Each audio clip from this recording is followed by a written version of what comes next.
단비가 내리는 주의 오후에 하나님의 말씀이 우리 속에 단비가 되기를 주님의 이름으로 축원합니다. 같이 함께 그 아가서 1장 14절 말씀을 저와 함께 봉독하도록 하겠습니다. 예, 시작. 나의 사랑하는 자는 내게 인격이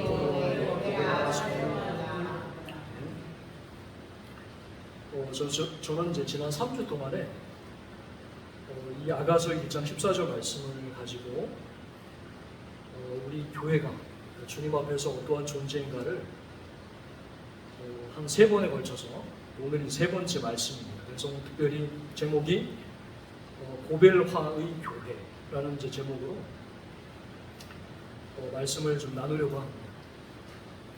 오늘 말씀은 사실은 이제 그 솔로몬이 지은 아가, 다시 말하면 이제 참 아름다운 노래, 그 아가서의 한 구절은 이 구절은 솔로몬의 고백이 아니라 그 왕을 찬미하는, 솔로몬 왕을 찬미하는 그 술람미 여인의 그 왕을 향한 고백으로서 여기서 말하는 이 솔로몬 왕이 사실은 예수 그리스도를 상징하고 이 술람미 여인은 바로 우리 교회, 우리 성도님들을 상징하게 됩니다. 그래서 이 여인의 고백 속에 그 예수님을 향해서 고베라 송이로구나 라고 하는 이제 마지막, 세 번째 마지막 메시지를 전하려고 합니다.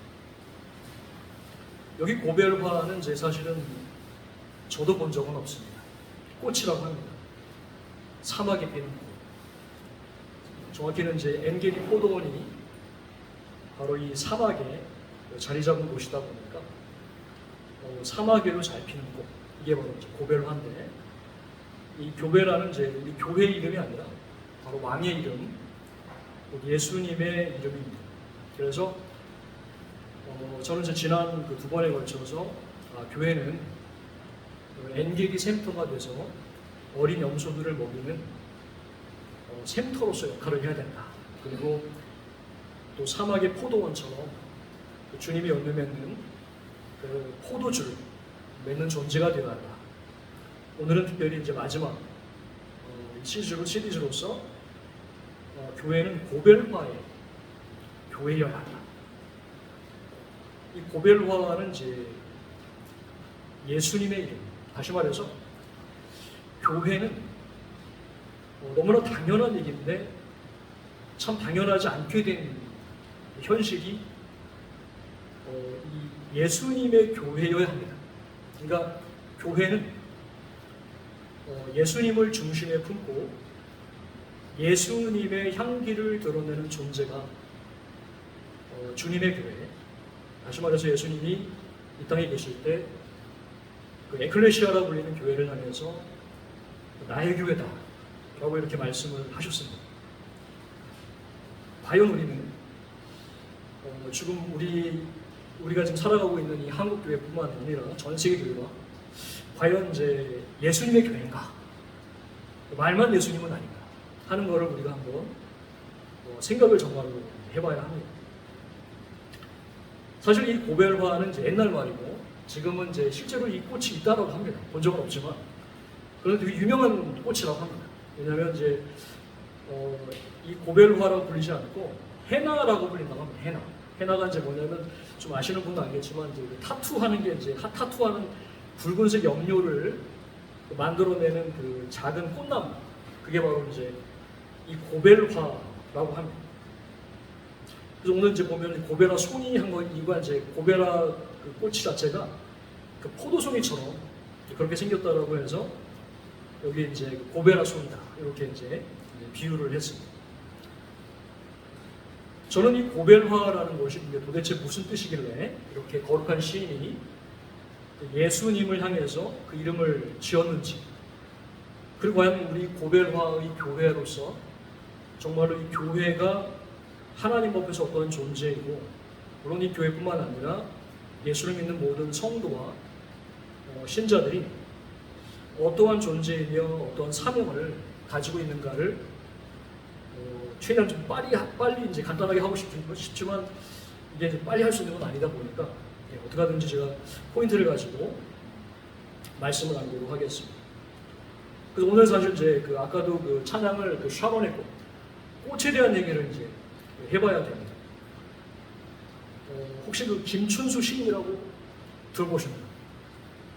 이거는 이제 저희가 3, 4년 전에, 제가 3, 4년 전, 30년 전에, 40년이 더 됐나요? 3, 40년 전에 이제 교과서에서 배운 시. 그때 이제 막 그 264의 청포도부터 해가지고 그때는 아무 생각 없이 배웠는데 제가 어느 날 이제 김춘수 시인의 이제 꽃을 한번 물론 이제 이분이 이제 예수 믿는 분인지 잘 모르겠더라고요. 그런데 이 꽃을 한번 이렇게 이제 되새겨보고 있는데 마치 성경 구절 같더라고요. 그래가지고 기회가 되면 한번 내가 이 꽃을 가지고 한번 설교를 한번 해봐요. 마침 또 이렇게 오늘 김춘수 시인 아시죠? 네. 지금도 병원아 모르겠네요. 중학교 때 혹시 그 저기 그 대학생 중학교 때 김춘수 시인 배웠나? 없어서 그렇네요. 네.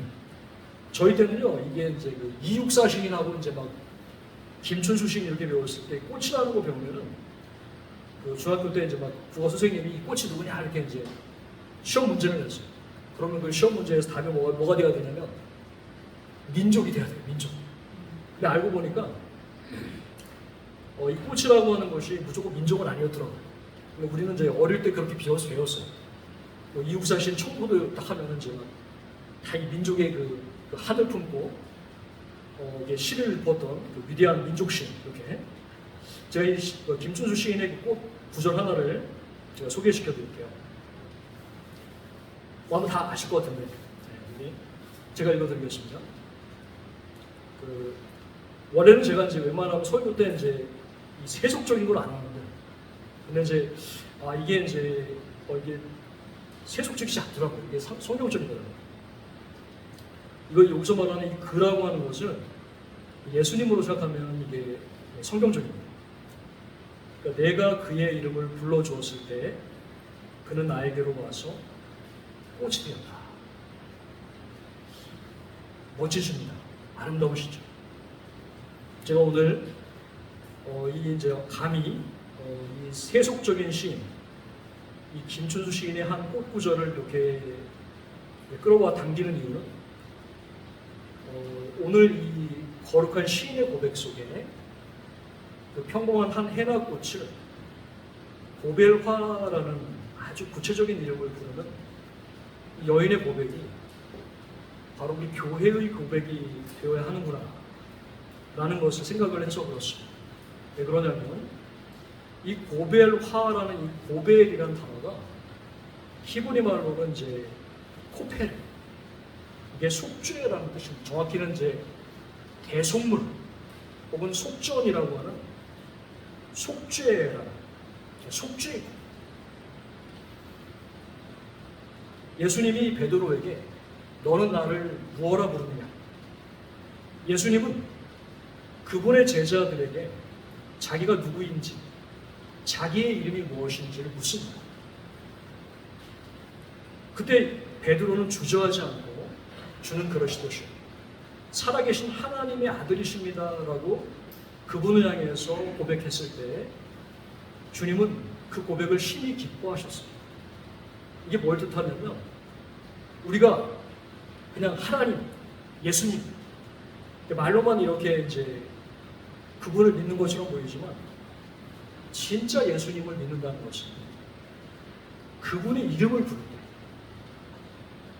정말 내 마음속 깊은 곳에 그분의 이름을 부를 때 그분이 반응을 하신다는 거죠.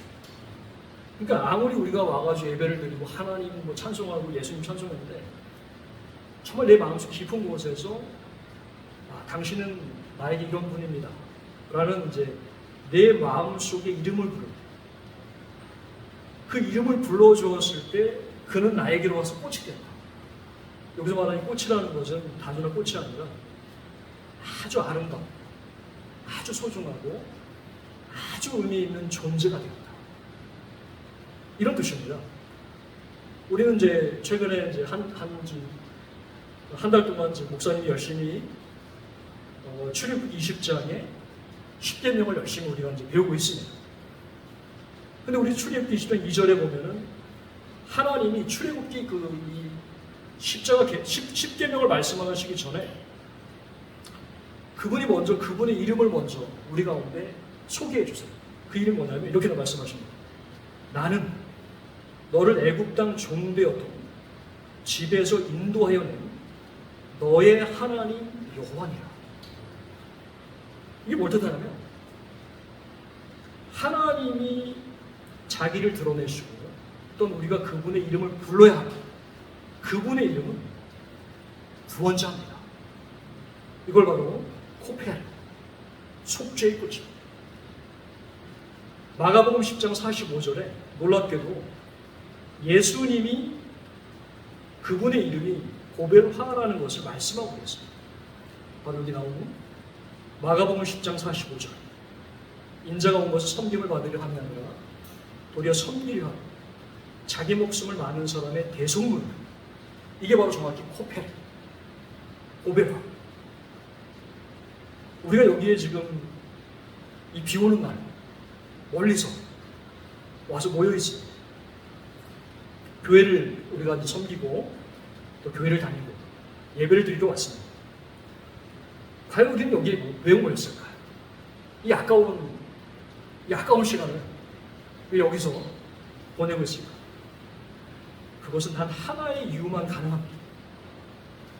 바로 고벨화, 나의 속죄의 꽃 되신 예수님을 사랑하기 때문에 그분이 나를 죄로부터 구원하신 그 구원의 은혜에 대해서 내가 조금이라도 감사하고 그분 말씀에 대하여 순종함으로써 그분이 나의 고벨화라는 그 거룩한 이름을 그분께 올려 바치기 위해서 우리는 우리의 소중한 시간과 에너지를 투자해서 기름값을 투자해서 여기에 와 있습니다. 아니 와 있어야 합니다. 만약에 그 이유가 아니라면 우리는 다시 한번 생각해봐야 돼요. 오지 않아도 됩니다. 저는 과감하게 오지 않습니다. 보통 원래 제가 약간 이제 우리 목사님이 안식일 얘기할 때 이제 내가 나중에 이런 얘기하면 안 되는데 저는 안식일을 열심히 지키려고 노력하는데 때때로 안식일을 어떻게 지키냐면 교회를 안 감으로 지킵니다. 이게 이제 이렇게 하면 저 사람 이상한 사람 아니야. 왜냐하면 저에게 이제 안식일이라는 것은 일단은 이제 주님과의 나와의 이제 중요한 관계다라고 생각을 해서 토요일 저녁부터 오후 4시까지를 딱 시간을 정해놓고 내가 이 시간만큼은 오직 주님만 생각하자. 근데 교회 갈 데가 없으면 교회 안 가요. 그리고 산에 올라가요. 산에 올라가서 열심히 주님의 이름을 외치면서 근데 그게 이제 처음에는 내가 안식일을 안 지키는 게 아닌가 이런 생각도 해봤는데 어느 순간에 이제 좀 죄송스러운 얘기지만 이 안식일 좀 제가 하나님 지키고 있구나 이런 생각이 좀 들긴 하더라고요. 근데 이걸 권장하진 않습니다. 네. 그러니까 다시 말해서 우리가 이렇게 신앙생활을 하고 그리고 나의 신앙이 저물어져가는 내 마지막 순간까지 우리가 잃지 말아야 되고 고백을 놓치지 말아야 되는 유일한 그분의 이름이 바로 이 속죄의 꽃이다라고 하는 고벨화라는 이름입니다. 우리는 이것을 되게 중요하게 점검을 해야 합니다. 그러나 이 속죄의 꽃 되신 예수님은 속죄의 꽃 되신 그분의 모습, 그분의 이름만을 우리 가운데 가르쳐 주지 아니하고 오늘 말씀을 보면 나의 사랑하는 자는 내게 라고 이렇게 짧게 언급하고 있는 이 부분을 보면 사실은 좀 더 깊은 의미가 담겨져 있습니다. 다시 말해서 이 속죄의 꽃은 바로 나의 꽃. 내가 사랑하는 나에게 속한 이라고 하는 나의 사랑의 꽃이다 라고 하는 이 두 번째 단계로 나아가야 합니다. 그 어린 남자라는 소설이 있어요. 그래서 오늘 이제 설교를 준비하면서 참 어릴 때는 그 김춘수 시인의 꽃을 읽으면서 아무 감동도 없고 이게 무슨 뜻인가 생각했고 어린 왕자라고 하는 그 소설을 읽으면서도 그 TV 이 애니메이션을 보면서도 아무런 생각이 없어요. 그런데 나이가 들어서 다시 이렇게 그 소설을 펼쳐보니까 이게 놀라운 의미를 가지고 있더라고요.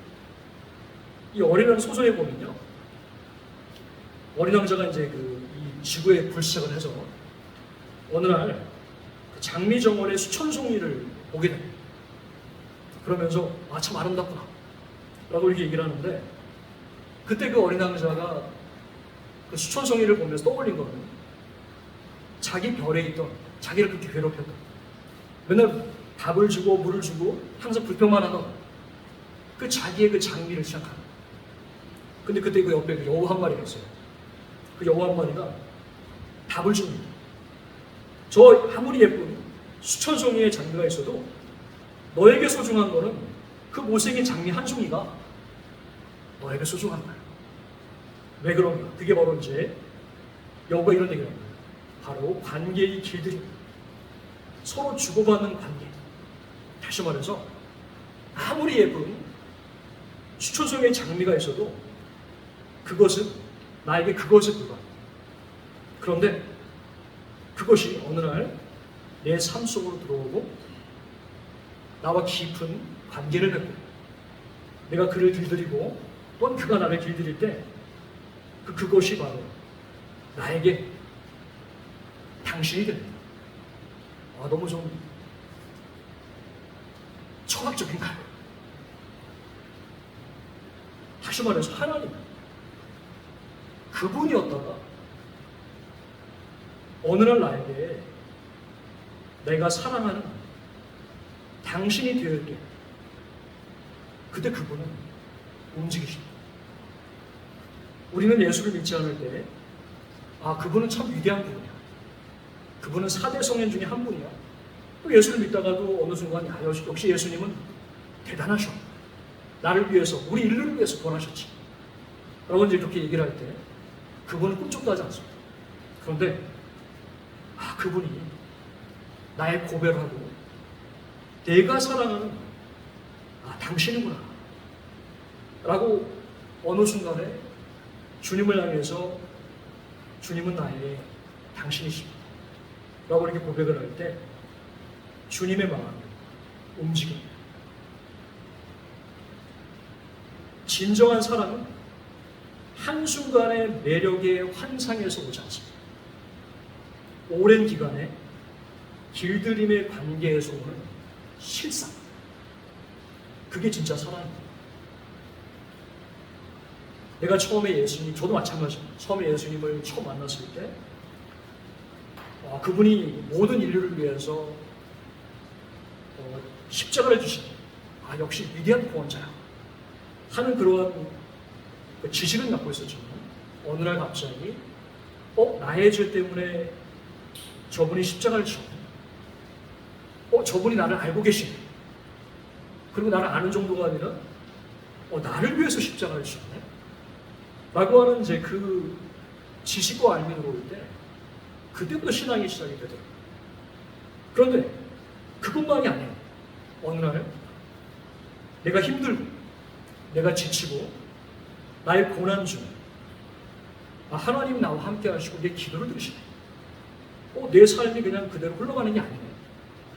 하나님이 나의 삶을 개입하시네. 근데 이것은 시간이 필요합니다.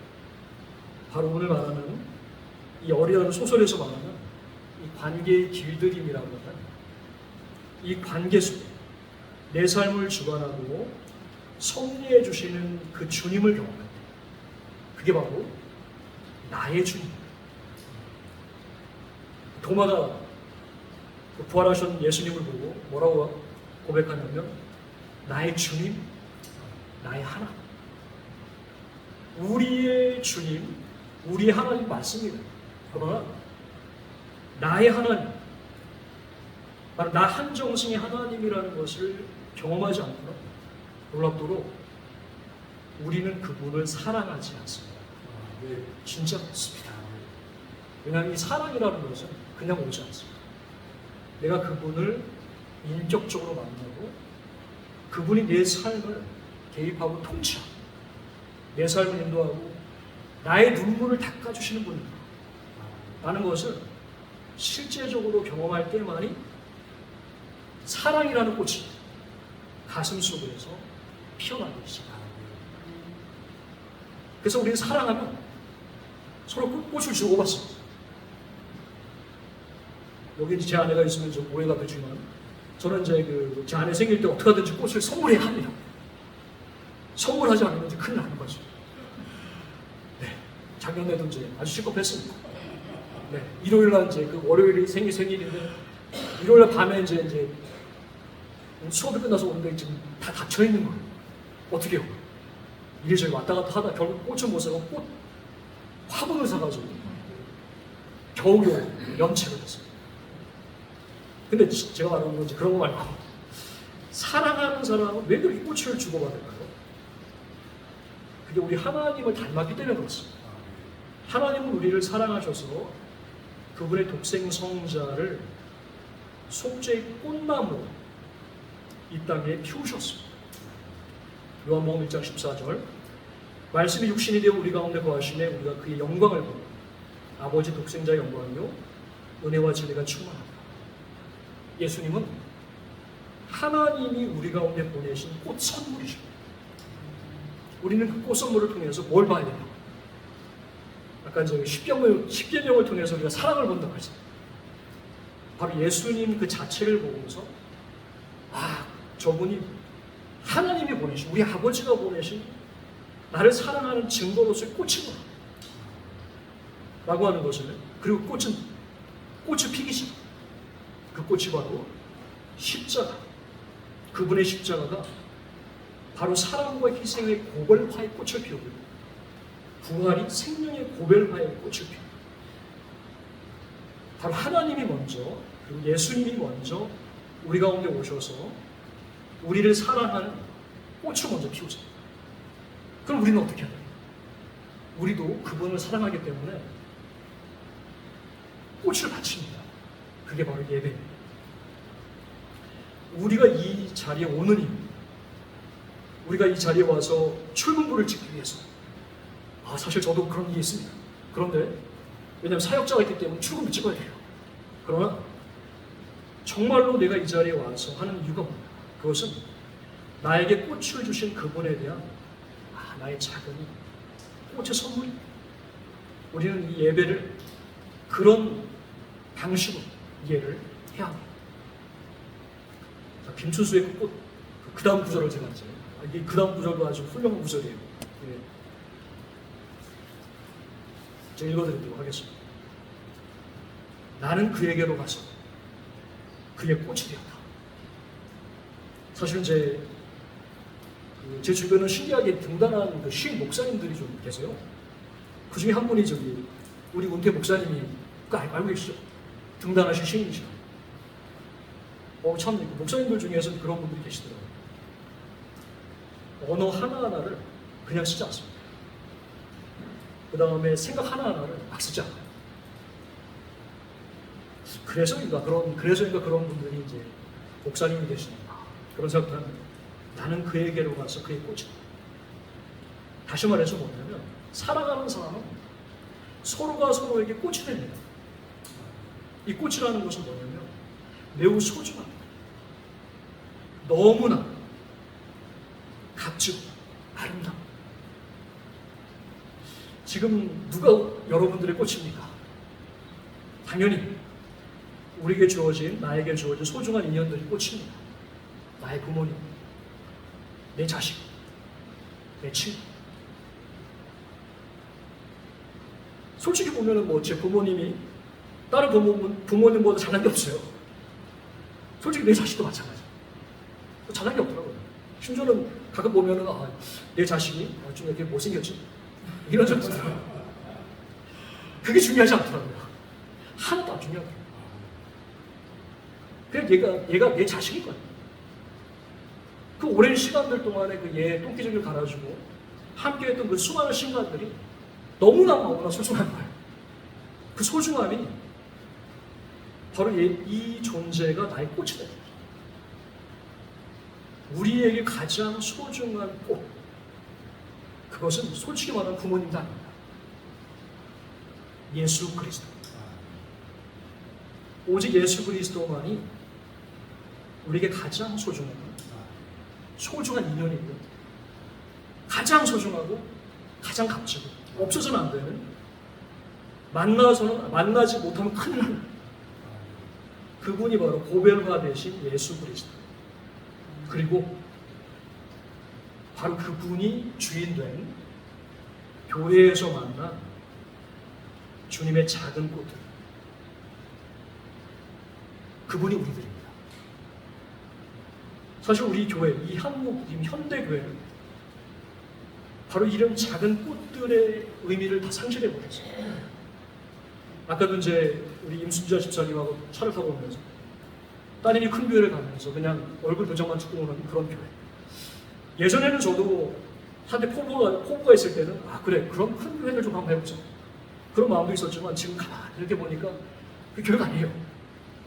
절대 교회가 아니에요. 사도들이, 이 성경을 쓴 사도들이 우리 가운데 전수한 교회는 우리 예수님이 말한 것처럼 나의 진정한 부모와 나의 형제와 자매는 그 육신의 관계가 아니라 바로 이 믿음 안에서 어떤 혈육을 나는 존재보다 더 소중한 존재, 소중한 가족, 그게 바로 우리 예수님의 교회 속에서 만난 인연들인데, 우리는 왜 이런 인연들을 왜 이렇게 쉽게 생각하고 있는가? 저부터 반성을 해보게 됩니다. 그래서 교회는 우리 예수님이 다스리고 예수님이 가꾸시는 꽃밭입니다. 꽃을 파시는 분들을 한번 보시면은 그분들 되게 이제 꽃을 되게 소중히 여겨요. 저도 이제 가끔, 정말 가끔 이제 꽃을 사러 이제 꽃집에 가는 거, 이분들 왜 이렇게 꽃을 왜 이렇게 아주 심각하게 달라.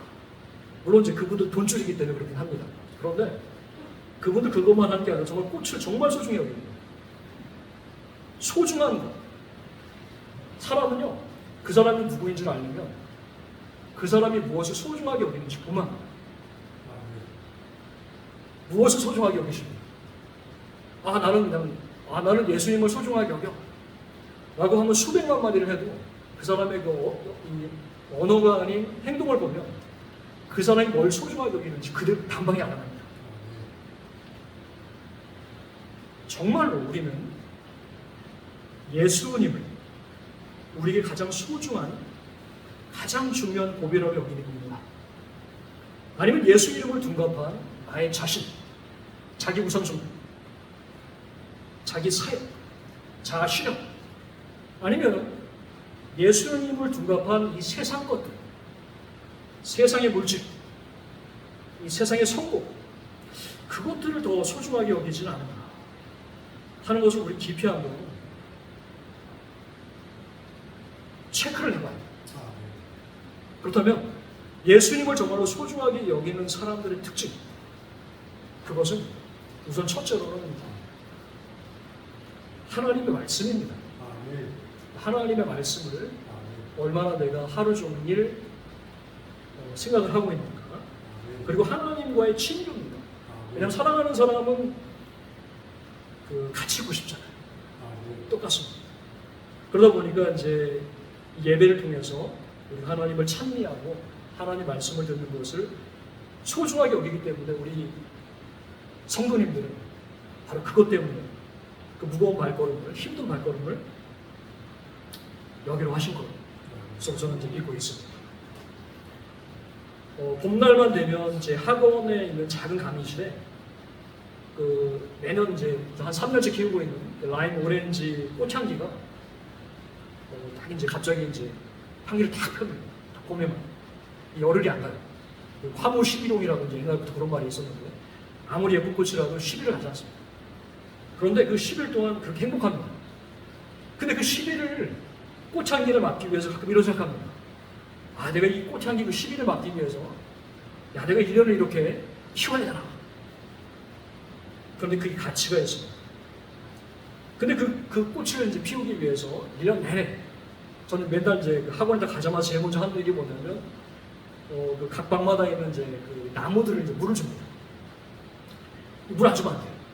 근데 요즘에 이제 많이 더웠잖아요. 많이 이제 무더웠잖아요. 그러면 이제 저는 이제 나무를 좀 좋아해가지고 학원 옥상에다가 올려놨거든요. 너무 덥잖아요. 그럼 어떡하겠어요? 올라갔을까요? 안 올라갔을까요? 안 올라갔어요. 너무 더웠죠. 이번에 너무 더웠죠. 한 2주를 안 올라갔더니 어떤 일이 발생했을까요? 다 죽어버렸어요. 근데 이게 한두 번이 아니에요. 그래서 제가 역시 나는 게으른 사람이구나. 무슨 말하는 거예요? 이 사막에 피어난 이 고베라를 키우기 위해서 정말 이 고베라를 소중히 여기는 농부라면 정말 딱 5초입니다. 5초. 그 5초 동안에 매일 5초 동안에 얘가 지금 잎이 잘 버티고 있는가 이 물을 줘야 되는데 그 5초가 귀찮은 거예요. 얼마나 그 무더운 사막이겠습니까? 무슨 말이냐면 바로 이 귀찮음을 이겨낼 수 있는 유일한 일은 뭐냐면 소중해서 이 고베라가 소중해가지고 내 물 마시는 것보다 더 소중한 게 이 고베라에게 딱 5초의 시선을 줘요. 그럼 대신 매일 그리고 물을 줘요. 어떨 땐 물을 안 줘도 되고 바로 이겁니다. 향기는 저절로 피어납니다. 그리고 향기는 우리가 내는 것이 아니라 우리 가운데 계시는 거룩한 바람이신 성령께서 우리 가운데 충만할 때 저절로 향기는 피어납니다. 바로 고린도후서 2장 15절 말씀처럼 너희는 그리스도의 향기다. 그 향기가 왜 중요하냐? 바로 이 향기, 이 사막의 길을 걷던 나그네들이 걸음을 멈춘 왜? 목말라서요. 사막을 걷는 이 나그네들은 어디가 오아시스인가? 그것은 이제 이 코에 후각에 간절합니다. 근데 어느 날 향기가 몰려옵니다. 그러면 알게 됩니다. 저기가 오아시스예요. 향기를 따라 광야 오아시스로 찾아와서 바로 거기에서 쉼과 물을 얻게 됩니다. 우리 신주 전원교회, 비록 우리가 이 시골이라는 광야 가운데 세워진 포도원도 같은 때때로는 초라해 보이는 모습이지만 정말로 우리 가운데 고베라 되신 예수님이 중심이 되셔서 피어나고 때가 되어 성령의 바람에 의하여 그 향기가 퍼진다면 그 가난, 그 심령, 그 쉼과물을 얻기 위해서 이리저리 광야 같은 이 세상을 떠돌아다니는 그런 사람들이 반드시 그 냄새를 맡고 이 오아시스를 찾아. 문제는 뭐냐? 와봤더니 아무것도 없어. 큰일 나는 거죠. 근데 사실은 이 고벨라가 피어있다는 자체, 그 자체는 이미 여기에 센터가 있다는 것입니다. 우리는 그런 예수님이 중심이 된 그런 교회를 이루고 정말로 그 예수님이 고벨라로 돼서 성령의 바람으로 향기를 흩어버린 그런 교회가 될 수 있도록 우리 한 사람 한 사람이 기도하고 정말 하나님 앞에 간절히 간구하는 그런 교회가 되기를, 신자가 되기를 예수님의 이름으로 축복합니다. 네.